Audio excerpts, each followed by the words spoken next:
Bəli, çox maraqlı bir yerdə qalmışıq ABŞ-da. Harada qalmışdıq Amerika tarixində? Yox, 2-ci istiqlaliyyət müharibəsində qalmışdı. O 2-ci istiqlaliyyət müharibəsi. Neçənci illərdə 1812-14 Gent sülhündən bitən və dedik ki, ABŞ-da 2 dənə istiqlaliyyət müharibəsi oldu. 1775-83 Paris sülhündən bitən 1812-14 Gent müqaviləsində bitən. İndi gəlin bir məsələyə toxunaq. ABŞ, Amerika Birləşmiş Ştatları, belə deyək də, öz müstəqilliyi ilə bağlı problemi həll elədimi? Elədi. Utdu da, istiqlaliyyət müharibəsini utdu. Öz müstəqilliyini tanıtdı İngiltərəyə. Hətta Gent sülhündə İngiltərə əlavə olaraq bir dənə qeyd edir ki, səni bundan sonra müstəmləkə kimi görməyəcəm. Müstəqil dövlətsən, düzdür? Və ABŞ artıq normal bir dünya ölkəsinə çevrilir. ABŞ-ın qələbə qazanması istiqlaliyyət müharibəsində bir dənə mühüm əlaməti var, çox mühüm əlaməti bütün dünya üçün. Nədir o? Dünyada ilk dəfə Amerika xalqı istiqlaliyyət müharibəsi apararaq işğalçıya qalib gələ bildi. İndiyə kimi çoxlu üsyanlar olub müstəmləkəçilərə qarşı.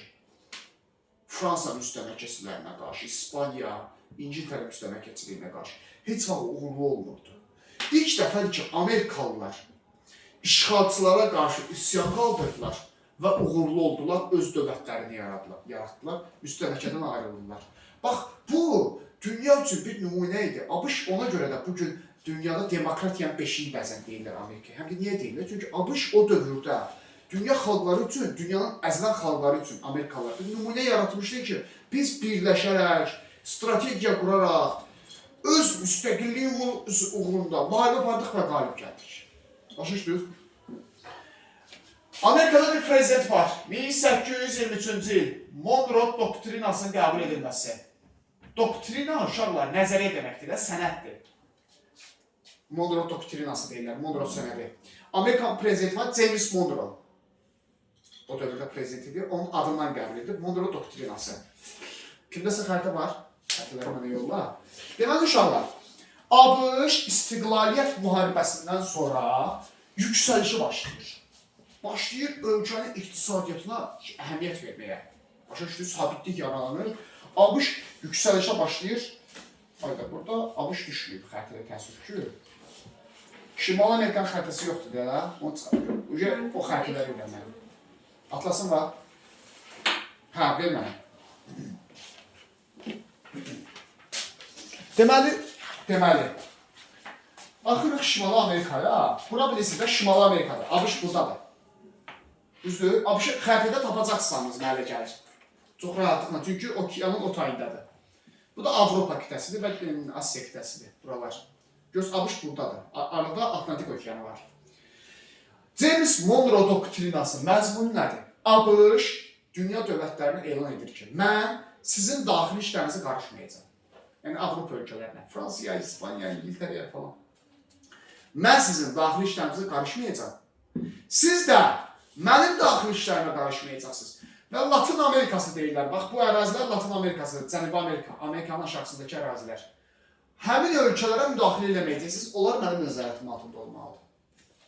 Bax, Amerika tarixində buna deyirlər bir tərəflik siyasəti. Yəni, Amerika öz bir tərəfliyini və təcridçilik siyasətini elan edir.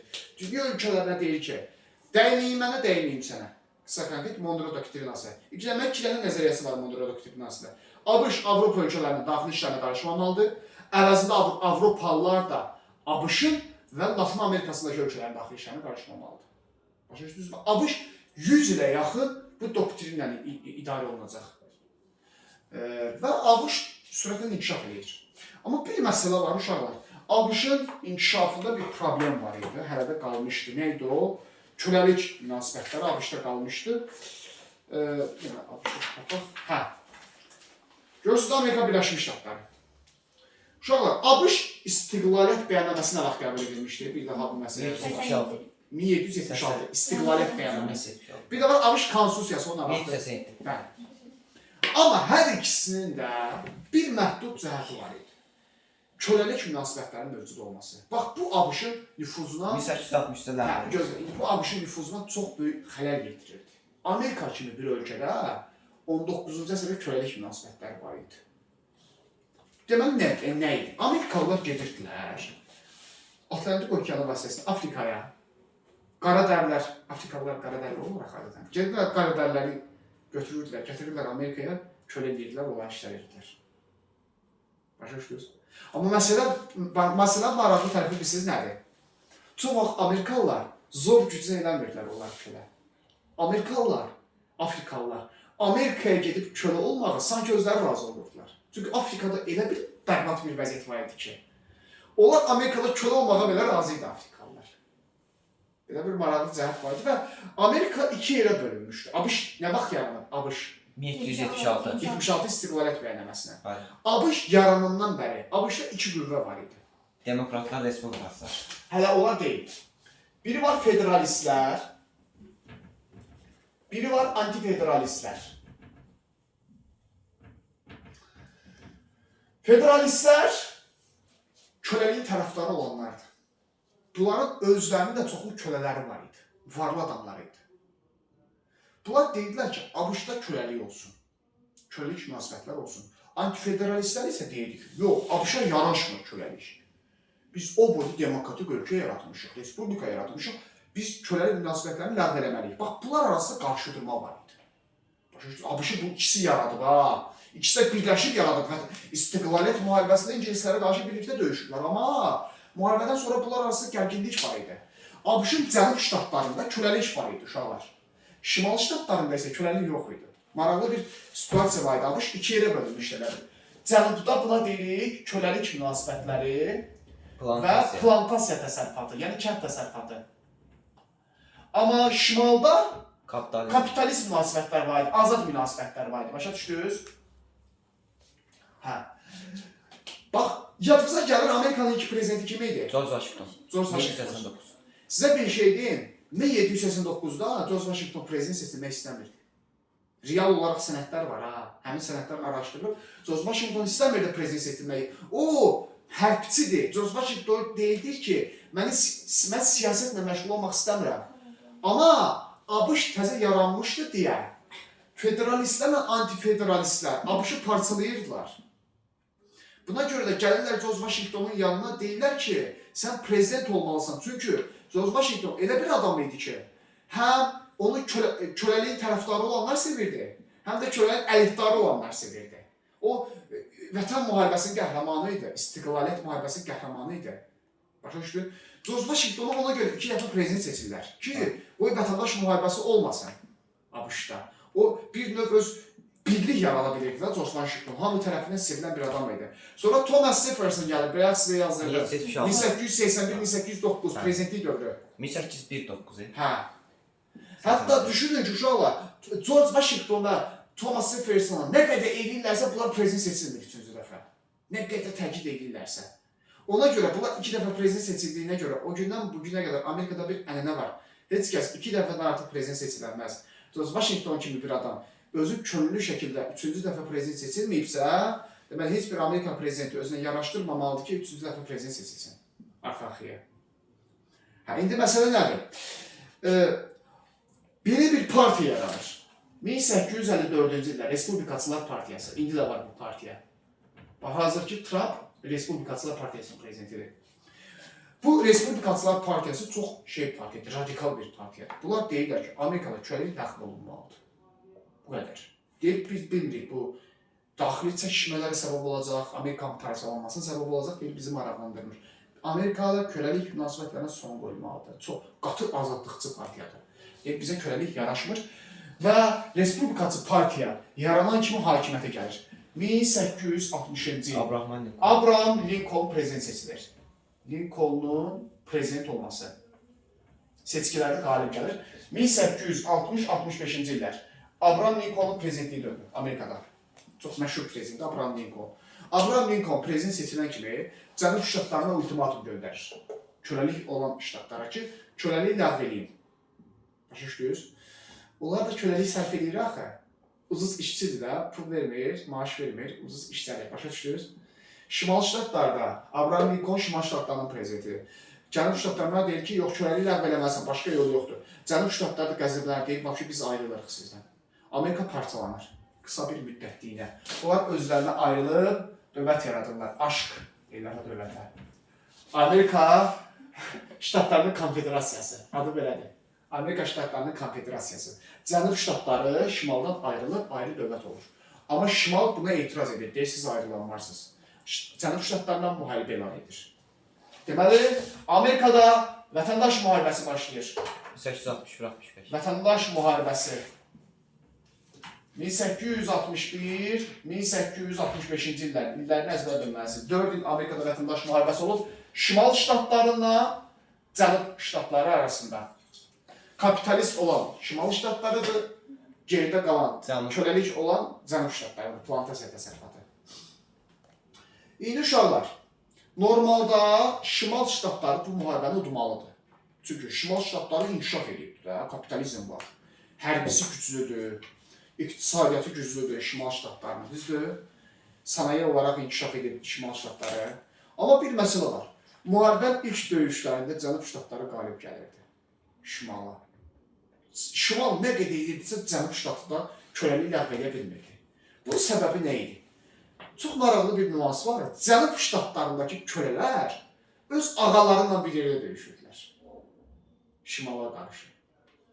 Deməli, məsələyə fikir verin. Mən sənin azad olmağını istəyirəm, amma sən mənə qarşı döyüşürsən.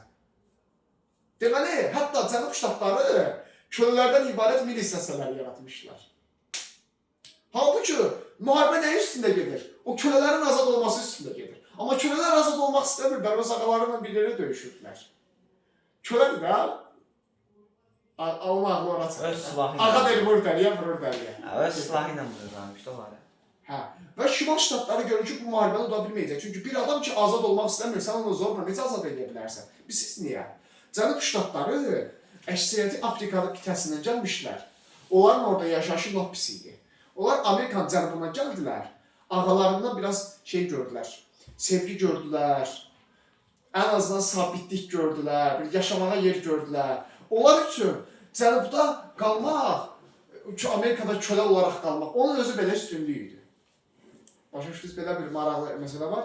Və Şimal ştatları görür ki, yox, bu müharibəni uda bilməyəcək biz. Kölələr istəmir azad olsun.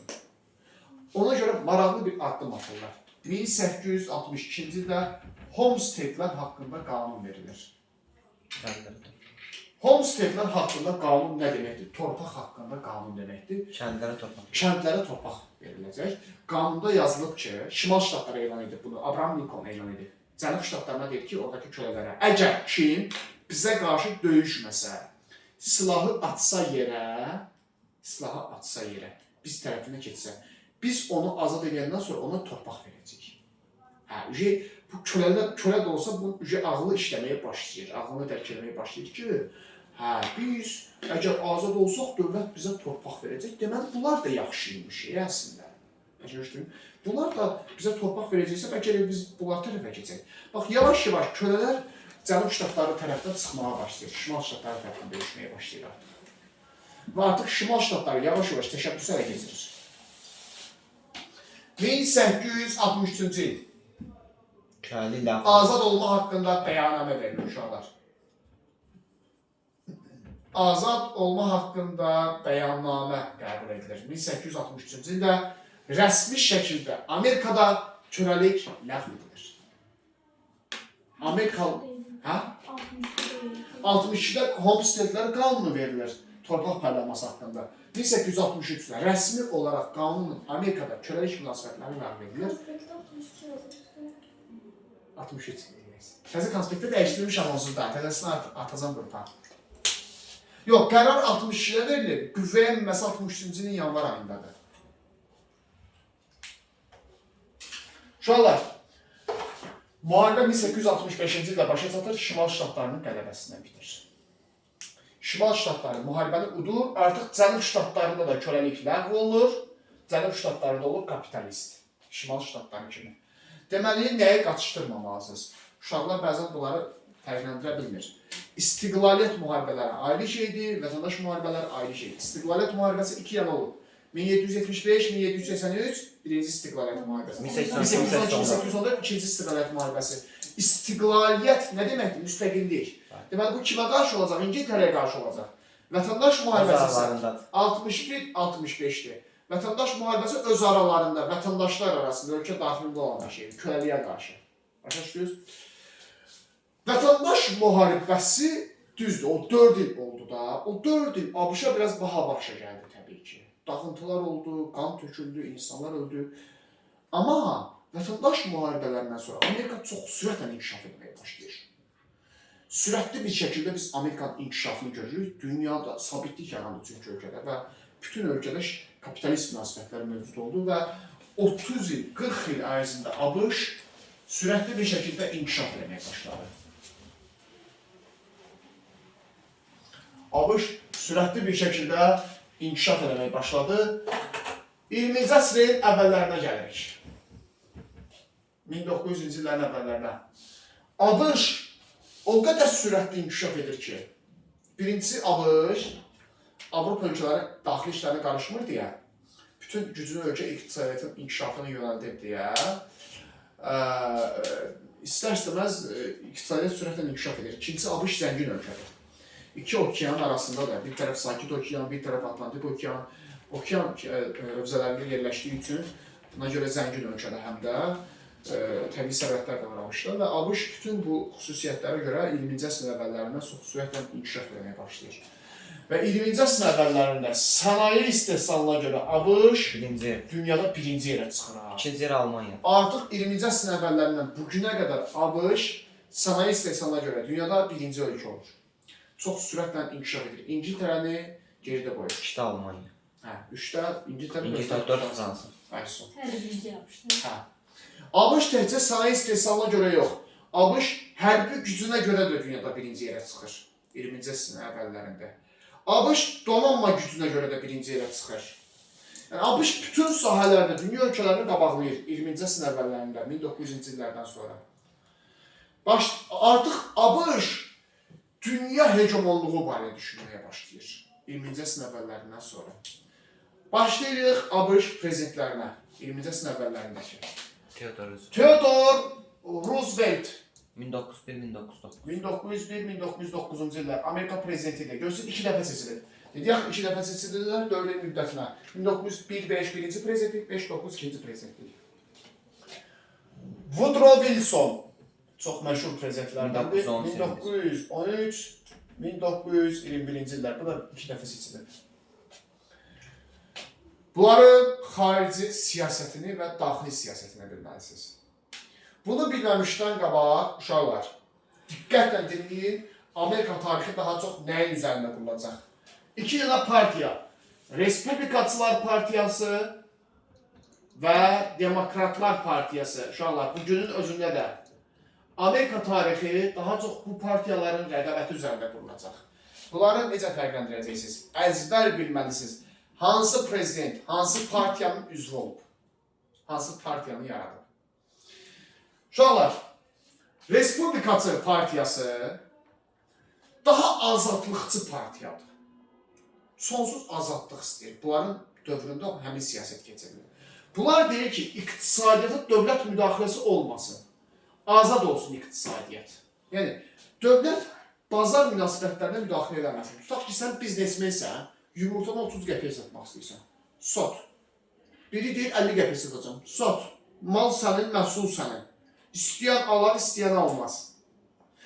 Az vergi istəyir Respublikaçılar Partiyası. Ölkədə az vergi tətbiq eləməyin tərəfdarıdır. Respublikaçılar Partiyası deyir ki, vergilər nə qədər aşağı olsa, o qədər yaxşıdır. Çünki vergi az olsa, biznesə maraq artacaq. Həqiqətən elədir. Nə qədər vergi az olsa, əlavə digər vergisi az olsa, gəlir vergisi az olsa, insanlar o qədər çox bizneslə məşğul olmalı olacaq. Daha çox bizneslə məşğul olduqları üçün insanların daha çox işi olacaq, daha varlı olacaq insanlar. Başa düşdünüz? Respublikaçılar Partiyası bunun tərəfdarıdır. Dövlət bazara müdaxilə eləməsin, ya da çox az eləsin müdaxilə. İnsanlara çox geniş azadlıqlar verilsin və az vergi tətbiq edilsin. Gəlirik Demokratlar Partiyasının siyasətinə. Bunlar da Amerikalıların yaşlılığını istəyir. İkisi də Amerikalıların yaşlılığını istəyir. Bu ayrı məsələ. Demokratlar nə deyir? Demokratlar deyir ki, yox, dövlət biraz vergiləri çox eləsin. Bunlar yüksək verginin tərəfdarıdır. Respublikaçılardan fərqli olaraq. Niyə? Demokratlar deyir ki, vergilər yüksək olsun. Tutaq ki, 20%, 25% vergilər qoyaq. Həmin vergiləri alaq, əvəzində uşaq pulu verək. Nə bilim, çörək yardım edək. Pensiyaları artıraq həmin vergilərə. Başa düşdünüz? Sosial yardım edək insanlara.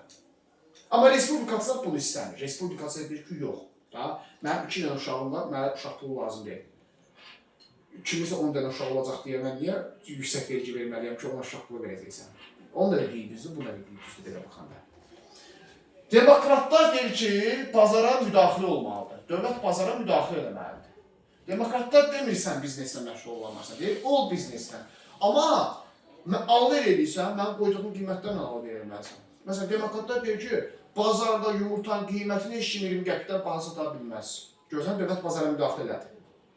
Az sata bilərsən, baha satanlarsan, deyir, kasbın imkanı yoxdur 20 qəpikdən yuxarı şey almağa, yumurta almağa. Respublikaçılar deyir, yoxdur, yeməsin. Ya da geçsin ucuzunu axtarsın.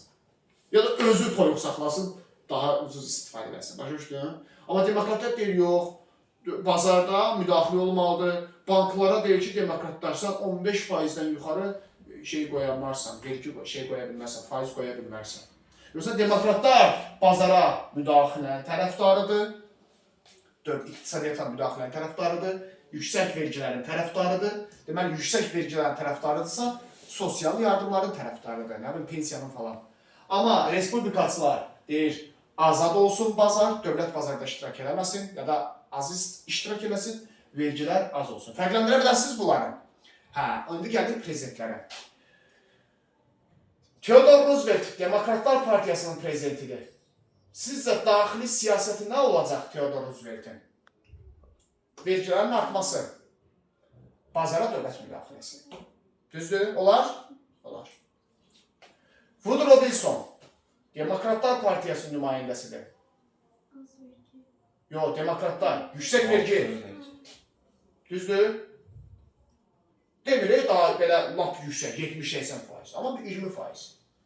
Yəni, demokratlar, respublikaçılarla müqayisədə yüksək vergi, başa düşdün? Bizdəki kimi də yoxdur da, başa düşdün?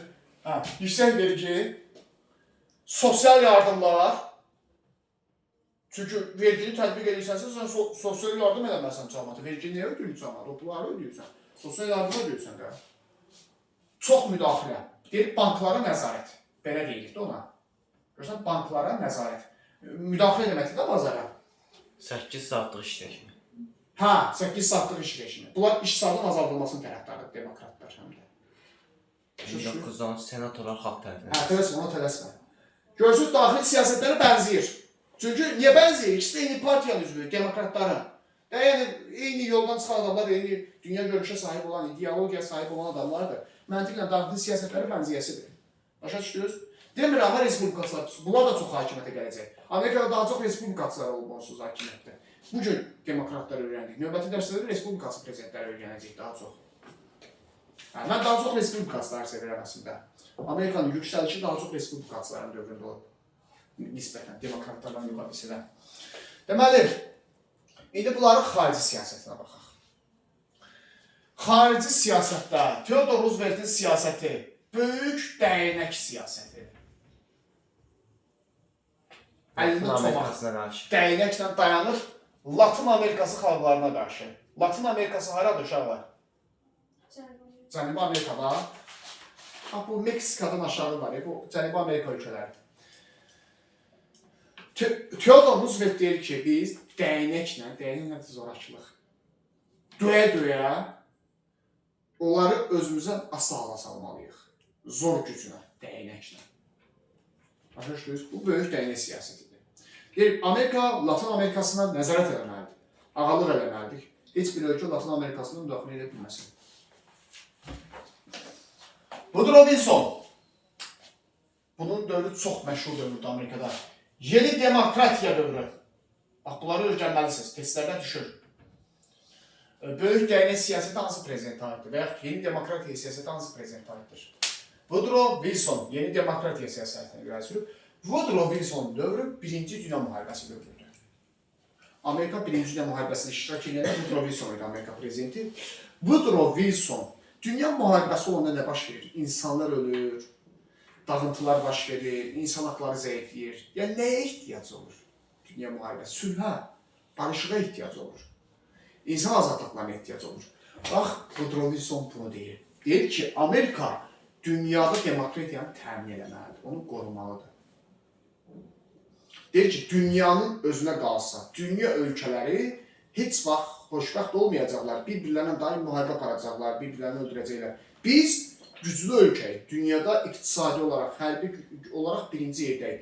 Biz zor gücünə lazım gəlsə, dünyada demokratiyanı təmin etməliyik.